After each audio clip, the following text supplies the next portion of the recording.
Hello, and welcome to the interview series for the Nonfiction Authors Association. Today's session is with Megan Aronson, and we'll be talking about how to use Twitter Spaces to build your brand and platform with audio conversations. I'm Carla King, your host, and I'm happy to have you with us today. This interview will only last 30 minutes, and you can find recordings on our Nonfiction Authors Association website and social media platforms, including YouTube. If you're new to us, our members receive an author advisor email each Friday featuring curated media leads and links to exclusive member content. Members can also participate in a free mastermind group we call the Author Brainstorm Exchange. And also, if you're on Facebook, you have access to our vibrant community there. It's very active. Discounts are available for our year-round Nonfiction Book Awards program, the annual Nonfiction Writers Conference, and our book marketing, book publishing, and book promotion master courses, all of which have optional professional certification. We can't forget discounts with our awesome partners, including Lulu, Findaway Voices, Office Depot, Ingram Spark, and others. Finally, we'd love for you to join us at nonfictionauthorsassociation.com. Start with our free basic membership program to get on our email list and explore our other membership benefits. And when you're ready, you can go ahead and upgrade that because I know you'll want to. And now I'd like to introduce our guest. Megan Aronson is a writer, public speaker, and national opioid recovery and mental health advocate who lives in the Red Rocks of Sedona, Arizona. She's one of 10 people in the U.S. serving on the Bipartisan Advocates for Recovery Survivals Council, founded by Newt Gingrich, former Congressman Patrick Kennedy, and Van Jones. After overcoming an extraordinary number of challenges in her life, including a rare seizure disorder and her husband's opioid addiction, she's currently working on publishing her memoir, 47 Chances, which details her extraordinary story of love versus addiction. Hi, Megan. Welcome to the podcast. Hi, thank you so much for having me, Carla. It's such a pleasure to talk with you today about Twitter Spaces. Yay. And wow, you have a lot to talk about. You have quite a story of obstacles overcome. And it's great that you are talking about it. It's very needed. Overcoming our challenges is important to share.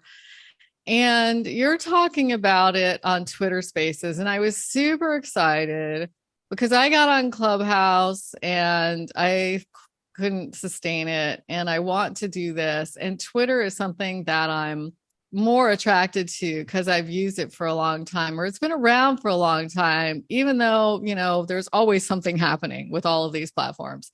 So can you just first, before we delve in, a lot of us haven't even heard of Twitter Spaces. So what is it and how did you get started with it? Well, Twitter Spaces is a new social audio platform through Twitter and the already existing platform there. And I got started on it just kind of out of curiosity. I kept seeing these purple bubbles popping up at the top of my screen and little topics that were intriguing. And so, at first I was kind of like you, oh, I don't want one more platform to have to learn. But then I got curious and I just started jumping into a few spaces and listening. And I started to realize the power of Twitter Spaces to connect people across the globe, across time zones, and center them around topics that they share interest in. And it just brought the avatars, these people that I had known just as a picture on a screen to life through their voice and their inflection, and created a much deeper level of connection and a really excellent opportunity for networking. Thanks for that. And, you say that you were using Twitter and, the avatar is the little picture of yourself on all of these social media platforms. And so let me first ask you, a lot of people are trying to figure out what social media platform to be on. Why are you on Twitter, and why would you recommend Twitter as a good nonfiction author space to embrace, first of all? Well, I've been on Twitter probably since it first started. I was working for a company at the time and just kind of thought, well, this is going to be something big. So I started right when it started, and it's become my primary platform. I just really enjoy the people there and the networking. So it's been really nice then to take the platform that I already had and just integrate the Twitter spaces into it as another level of networking. So we created this women writers Twitter spaces that we do regularly now. And it all started because I thought, well, there's got to be other people like me that are wondering, how does this thing work? And so we just started one space to teach people how, just the basics of it. And that turned into this incredible support community of women writers who are all at different points of their career. And we're just cheering each other on now. So let's start with kind of a Twitter 101 basics. So the first thing you need to know is that Twitter Spaces does not have full functionality on a personal computer. So you want to be using your mobile device. Otherwise, all you can do is listen. You can't engage and interact. So when you get into a space, if you're just listening, you've got a couple different ways that you can do Twitter Spaces. You can do it as a listener. You can do it as a speaker or a co-host or a host. And there are a lot of different types of Twitter Spaces out there. So you might have a space that is just one main person interviewing another main person. Or you might have a space where there's a couple of hosts that are interviewing several speakers, kind of like a panel. Or you might have one that's an open roundtable discussion centered around one specific topic or question. And usually that topic or question will be in the header for the Twitter space when you click on it. So first of all, when you see a space that you're interested in, just try it out. Go click on it and just listen. You have nothing to lose. The only thing is they're going to see you in that room. That's it. They're going to see your little bubble on the screen. So I just encourage people to start trying it out. There's also a lot of recorded spaces. They do record them and they stay online for a month or so. So you could just go listen to some and see how that sounds, what it feels like, kind of get a feel for it. But if you're in a room for even 5-10 minutes, you'll get an idea of how this room is going and what exactly the topic is, and if it's possible for you to contribute to the conversation by requesting the microphone. So on the bottom left-hand corner of your screen, you'll see a little microphone button. And you can hit that, and then it will send a request to the hosts, and they'll approve or deny that request. And then you turn from listener to speaker. And now you can unmute yourself whenever. And I always tell people that it's kind of like an open mic night. We use a lot of open mic night terminology. You're on the stage, you pass the microphone, that kind of thing. And so you just wait until it's your turn to be called on. And then generally you speak for 1 to 3 minutes. And you've got emojis at the bottom of the screen so that you can interact. They'll light up and let the people that are speaking know that you're enjoying what they're saying through hearts or clapping or laughter as well. I'm looking at my smartphone here, and I was looking for a Twitter Spaces app, but it's not an app. It comes with Twitter, correct? Yes, it just comes with Twitter. It's just there at the top of your screen. You don't have to download any sort of app or anything like that. And then it's just really a matter of how you want to participate, how much you want to put into it. Because if you're just interacting as a listener, you can still get so much out of it. You can follow everybody that's in the room, go click on their little pictures, and then that will take you to their profile. You can follow them, and usually they're online, so they're going to follow you right back. You could DM the host afterwards and say, hey, I really enjoyed that thing that you said, and start nurturing a relationship. And you just never know who you're going to meet in one of these spaces. You could meet an editor or a media contact that's going to be really valuable for you. You just never know who's going to be in one of those Twitter spaces for you, but it's really very simple to use. So let's talk about hashtag. You'll see at the top of your screen Twitter spaces that are being hosted live by the people that you follow. So that's one option for just clicking on them and finding them. Or you can use hashtags like Spaces Host, Twitter Spaces, or book chat. Those are some of the best ones.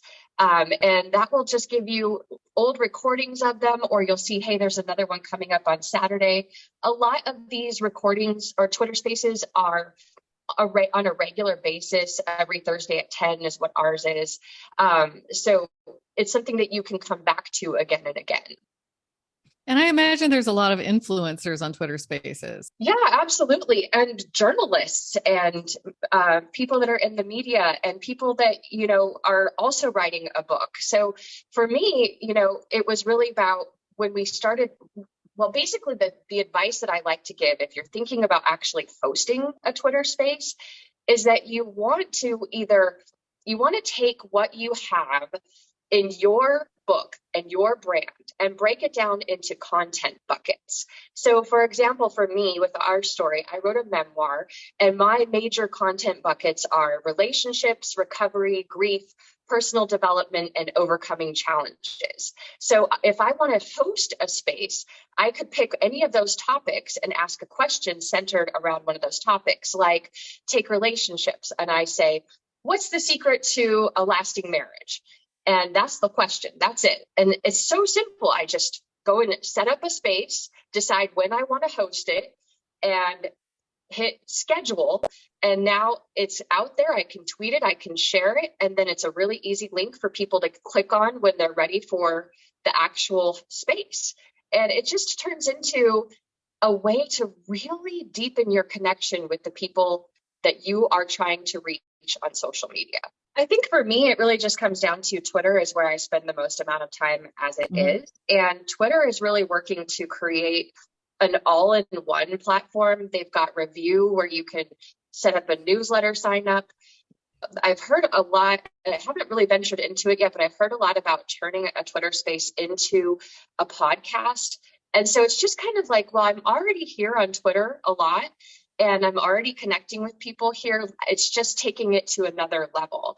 And I have found that a lot of people are kind of disenchanted with Clubhouse and other apps like you said, that, maybe the trend is over now. I don't know. But it just seems to be kind of the way that Twitter has done it. They just work some magic that it's just something that's really easy to use and a lot of people enjoy using it. We have a group DM going as well with our group, the women writers group that we do. And so it's kind of a couple different things. Plus they have communities on Twitter now that are really starting to take off.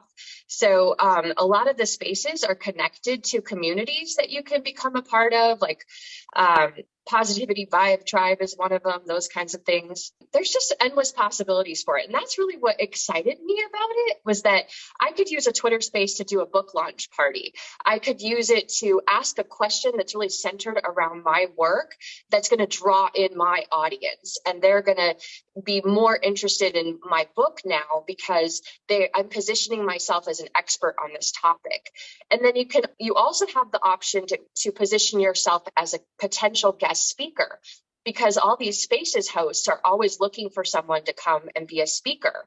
So if you're just taking a couple minutes to pop into a space, which you can pop in at any point in the space, you don't have to be there from start to finish. If you only have 15 minutes and you pop into a space, you get a feel for it, you speak up, you request the mic, you have just made yourself known to that person. And now they're going to see you as an expert on that topic. The more that you do that, you're going to build relationships that are reciprocal, where they're going to be happy to retweet your tweets.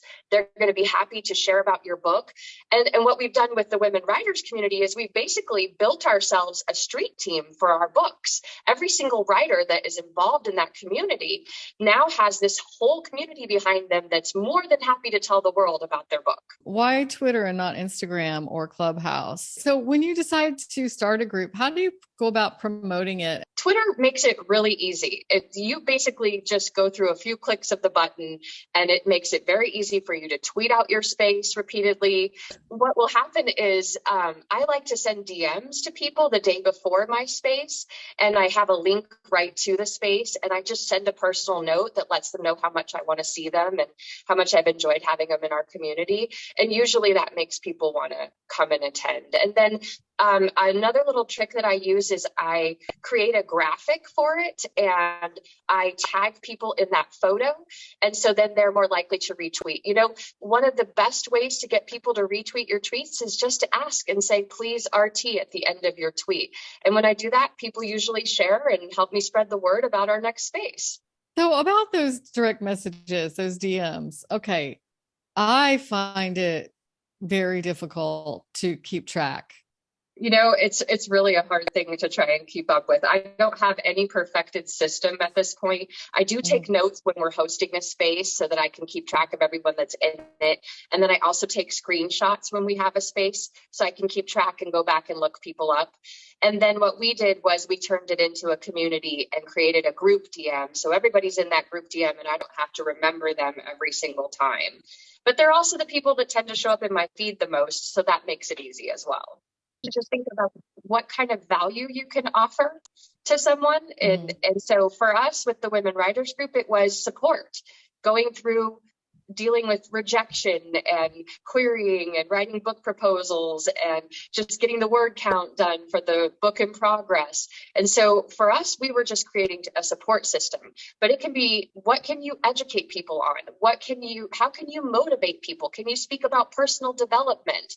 Whatever value you can offer, you can do that either as a host or a co-host and pair up with somebody like I did. I have a beautiful co-host, Abby Schwartz, and she kind of helps me with all the back end sort of managing the space while we're in it. Or you can just engage as a listener. And either way, it's going to help you build your platform, both through networking and actually building your follower count.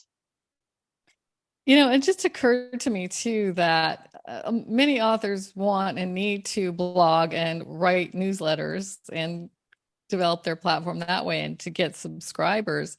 And Twitter Spaces seems like a good place to make that first personal connection before you make an ask. So do you actually make an ask and say, hey, in Twitter Spaces, hey, subscribe to me? Or do you leave that for your bio, your Twitter bio and links? I would say it's a little bit of both. I will give a really excellent example in our space that we host. We were sharing one week about what we were working on. And one woman said she had just started her newsletter. And we're also talking that week about what goals we were setting. And she said her goal was to get to 100 subscribers. And so I will tell you, by the end of that space, she had 100 subscribers because she just was sharing organically in the space what she was doing. So you really don't want to get on there and be super self-promotional. It's much more about connecting. And then, you've got your information in your bio for people to find you.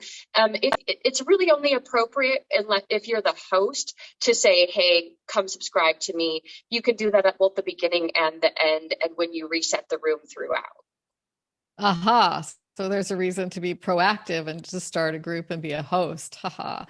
That's awesome. That's awesome advice, Megan. All right. I'm sorry. We're almost out of time. And I also just want to point out that these are good social media practices for any social media platform that you're in, but the voice capability paired with the platform that we all know and love or haven't tinkered with yet, but should probably, is just pretty irresistible. So will you tell us how we can dive in with your writer space, and for the men, maybe another writer space, and anything else you've got going on so we can follow you and get more of what you're doing? Absolutely. I'm so sorry to leave the men out of our community, but we do have this fantastic women writer space. Right now we are on a summer hiatus, but we will be having our next space on August 10th, which is a Wednesday at 10 a.m. Mountain Standard Time. I also, if you go follow me at Megan Aronson on Twitter, we have recordings of past spaces on there you can check out. And I will be posting top 10 space hosts to follow. So that would be a really great way to start out and get connected with some of these global communities. And that's about it. I just say jump in, try it. The possibilities are limitless. Go down the rabbit hole like I did. And I have a feeling you'll have a lot of fun. I think so too. And finally, give us your website, your book, where we can find you on the World Wide Web. So I am working on a memoir that I have written and I'm now working on getting published. It's called 47 Chances. It's the story of how both my husband and my marriage survived his opioid addiction. overcoming a lot of challenges, and the happy ending we got on the other side of forgiveness. My website is meganaronson.com. And again, would love to see you on Twitter. I have my DMs open. If you have any questions, I'm more than happy to answer them. I love talking about Twitter Spaces, so please feel free to connect with me however you'd like. I'd love to, and we'd love to at the Nonfiction Authors Association. Thanks so much for being our guest today. Thank you so much, Carla. And thank you to our listeners for joining us today and every week. For a list of guests and topics, just check out our schedule on the site, use your favorite search engine, or better yet, sign up for our mailing list by joining our free basic membership program at nonfictionauthorsassociation.com. Thanks again, and I'll see you next time.